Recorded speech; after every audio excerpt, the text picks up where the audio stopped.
seen niveau la. d'accord baakatu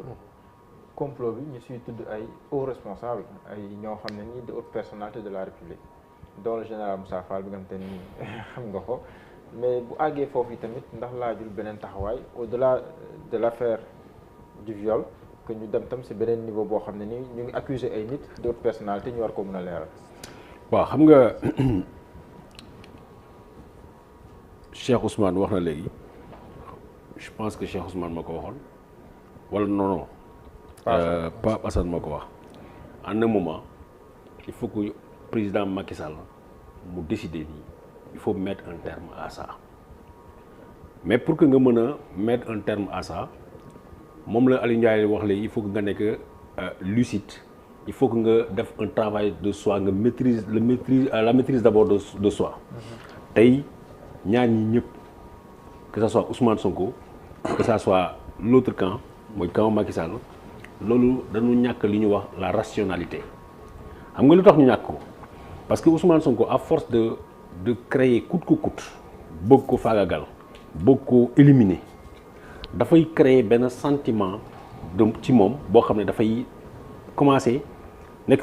tellement sur la défensive que dafay am ay yu muy perte ñële tamit ñu ngi ŋànk nguur gi Macky Sall wax na ko barki démb ne ci lu ñu war a liggéey ba ñu koy wax pour mu wax ci troisième candidature ou pas mu ne il faut travailler à conserver ce pouvoir et ça dépasse sa personne. parce que pour la conservation de ce pouvoir là moom la ñu gëm ni suñ ko defulee kii nga xam ne mooy yóotu seen nguur wax na leen ko ne leen ba su ma ci jotee yéen ñii ñëpp ku fi sàcc dara dinaa la teg ci yoon ku impliqué wu ci dara dinaa la indi lii parce que léegi dafay nekk le combat de survie kenn ku ne su ma bàyyi li ma jot kii daf may rey donc dañuy perte rationalité or entre ñoom il y a le peuple sénégalais boo xam ne ñu ci bëri bëgguñu xeex bëgguñu dem ci yooyu léegi nag ça sera l'occasion boo tuddee général Moussa Fall xam naa sénégalais yëpp foofu lañ may xaare Ousmane Sonko cité na la ay tour yu bëri nee nañu ñoom dañu nekk ci complot bi pour le cas général Moussa Fall ku ma xam man wax naa li ma xam ci moom te li ma waxoon ci moom ba tey mooy sama gëm ci moom Ousmane Sonko nee na dañ ko ne général Moussa Fall des jours auparavant xam na yónni na benn gendarme bu tudd Rijal gendarme bi dem espionné loolu Ousmane Sonko wax Ousmane Sonko waxul lenn loo xam ne daf ko inventé waxul lenn loo xam ne dafa jiñaate gratuitement mais je parle sous le contrôle de Aliou Ndiaye certainement yow it dañu ne en journalisme aucune source n'est neutre Ousmane Sonko inventé wul Ousmane Sonko dañ ko wax Ousmane Sonko dañ ko jox rapport interne gendarmerie boobu mu wax ñu ne diw ak diw ak diw ak diw rôle bii la joué rapport interne boobu ça existe bel et bien il a raison mais kan moo def rapport kan moo commandité rapport interne bi le général Jean-Baptiste Tine bu ñu fàtte ni mars 2021 général Jean-Baptiste Tine moom moo nekk général au commandant de la gendarmerie bu sénégalais yu bëri dañuy tourner ñu ne Moussa Fall moo reylu nit ñi moo reylu ainsi de suite bon sans personnaliser il faut rappeler que en cette période là bi 14 morts yi di am mars Jean-Baptiste Tine moo nekkoon général bi après coow li ci am ci affaire fuitu comment on appelle décision comment on appelle le capitaine Touré ainsi de suite moo poussé général bi mu ubbi enquête interne général Tine parce que sénégalais yu bëri tamit soo waxee ñu ne la colonel Aziz Ndaw wax na lii wax na lii wax na lii ci Moussa Fall waxoon naa ko dama ci dellu soit dafa am benn problème interne boo xam dafa moon diggante Moussa Fall non pas Moussa Fall général Abdoulaye Fall ak ki nga xam ne mooy colonel Abdoul Aziz Ndaw 2006 2007 dañu nekkoon l'observateur man ak yow toogoon nañ ci lu bëri ma lay wax léegi lii moo nekk ci gendarmerie bi nga ne ma bindal man la ñemewuma ko bind bëgguma ko bind ay 2007 2008 léegi général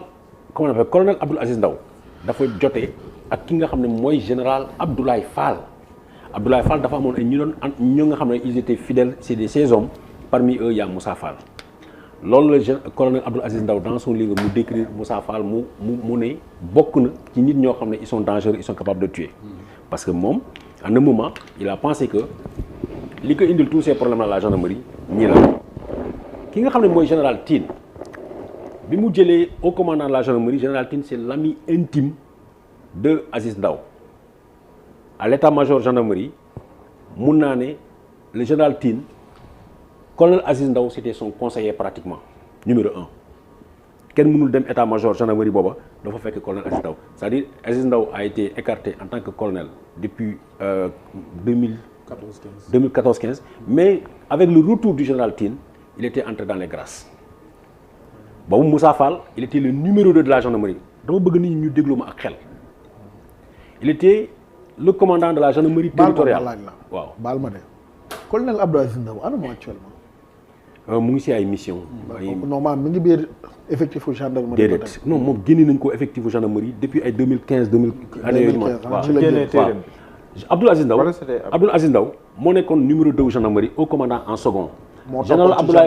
Abdoulaye Fall moo nekkoon général. am na problème boo xam ne jote woon na. ba ñu tranché yëf yi Macky Sall defe naa. ñu écarté ki nga xam ne mooy général Abdoul Aziz Ndaw. après ñu ñëw jox ko poste de attaché militaire du Sénégal. à Rome foofu la toogee mu bind livre boo xam ne il a accusé le général Abdoulaye Fall de faits très graves.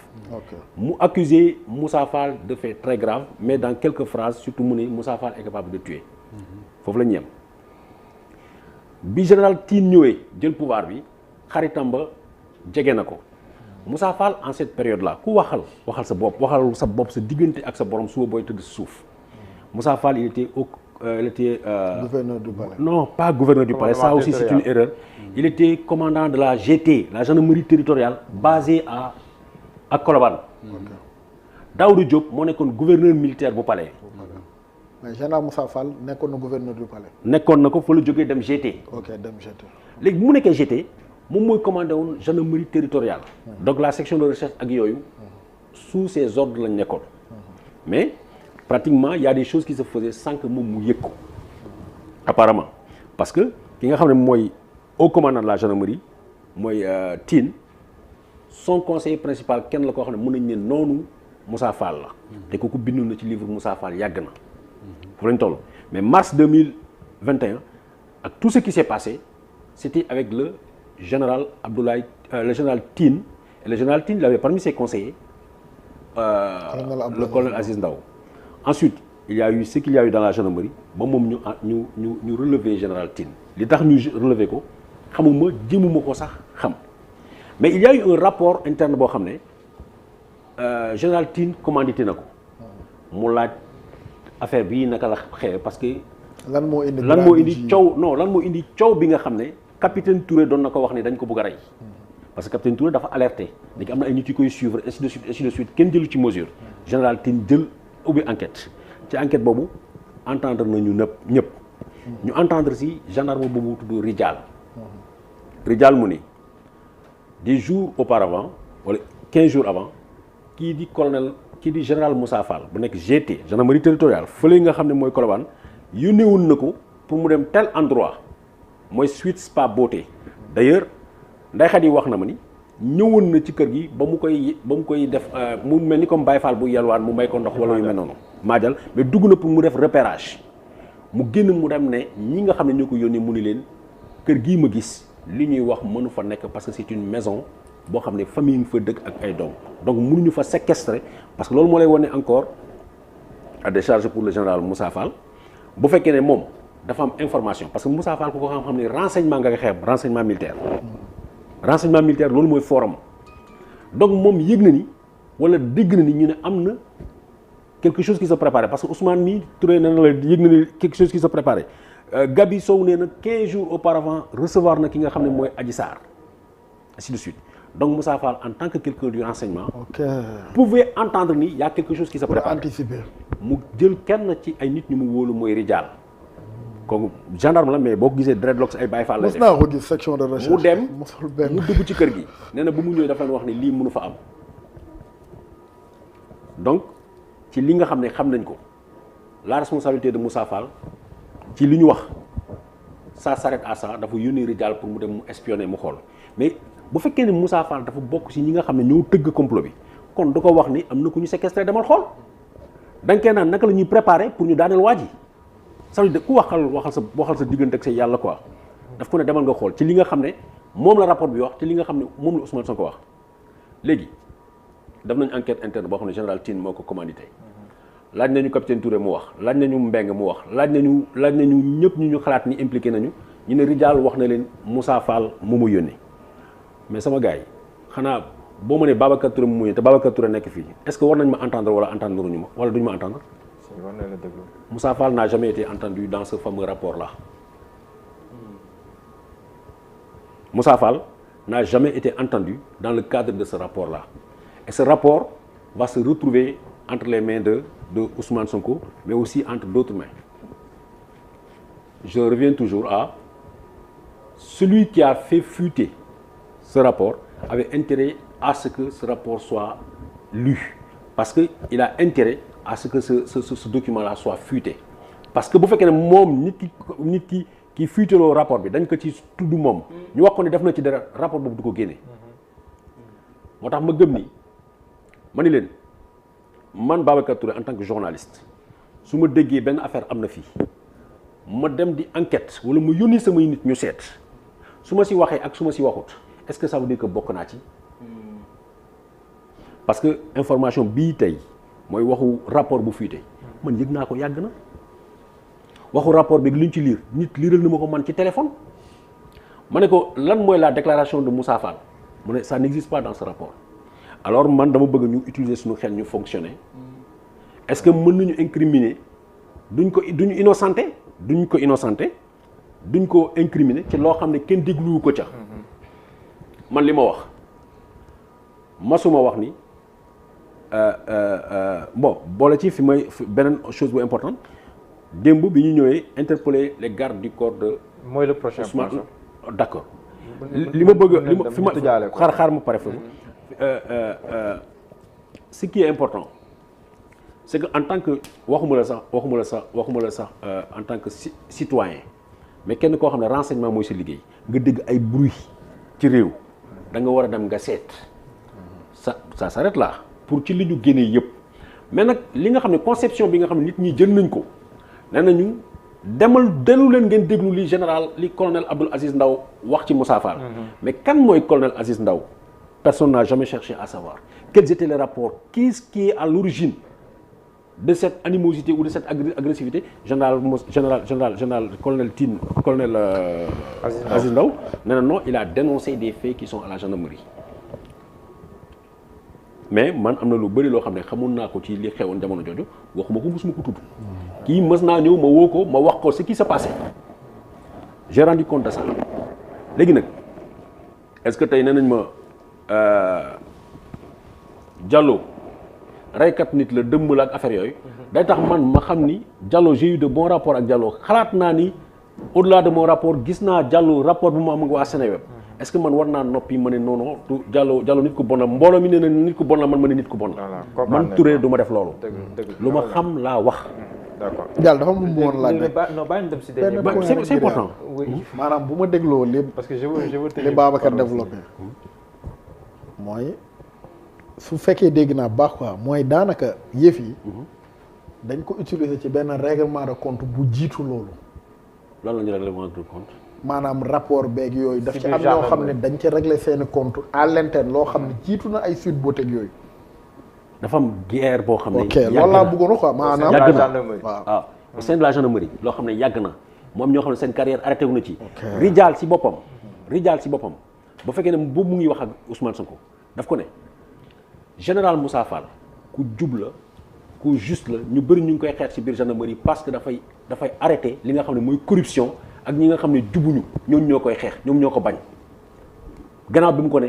Moussa Fall daf mu yónnee pour ma ñëw seet mais bu fekkee ne sax en un moment sax da nga waroon ne sax lu baax la parce que peut-être un gendarme la mission d'un gendarme c'est de protéger le citoyen mu dégg ne ñu ngi comploter kenn mu yónnee pour renseignement bu vérifier moo xam ne mu dellu si mu ñëw ne non li ñu tuumaal waa ji dara nekku ci après ce gars-là ce gendarme-là il n'a pris aucune sanction bu claire boo xam ne yow gis nga ni def na action bi contre man. pour man peut-être on aurait dû penser que il a fait son boulot. mais actuellement nit ñi bëgguñu dégg wax ju mel noonu. nangul ne daal yàlla taxaw dernier point bi c'est compliqué dañuy dem si dernier point bi parce que xam nga dama laa promettre woon. minuit waaw voilà donc voilà. mais man dama bëgg a def benn objection parce que sunu waa ji gis naa sànq ba léegi mu yore téléphone am bu may ñëwaat fii damay yore sama téléphone de di recevoir ay messages. non ku ma woo ku ma kii ma. non xoolal lii laay seetaan live bi. waaw non pas du tout. non mais boo live bi sax waroo ko seetaan. da war a nekk concentré sur nous ak ñun fii waroo seetaan live. non habitude la rek xoolal. non déedéet. xoolal mais d'accord parce que ñun on est ñaari mbir nag non xaaral leer xoolal ñaari mbir laay def. non live bi déedéet man xam nga. xoolal live bi mu su ngeen di wax tam je prends note. Moussa Fall non mais bon pour man bu ñu nekkee fii. Moussa Fall bu mu nekkee au commandant de la gendarmerie. au commandant de la gendarmerie c'est vrai. Il y a eu les événements du mois de juin dernier.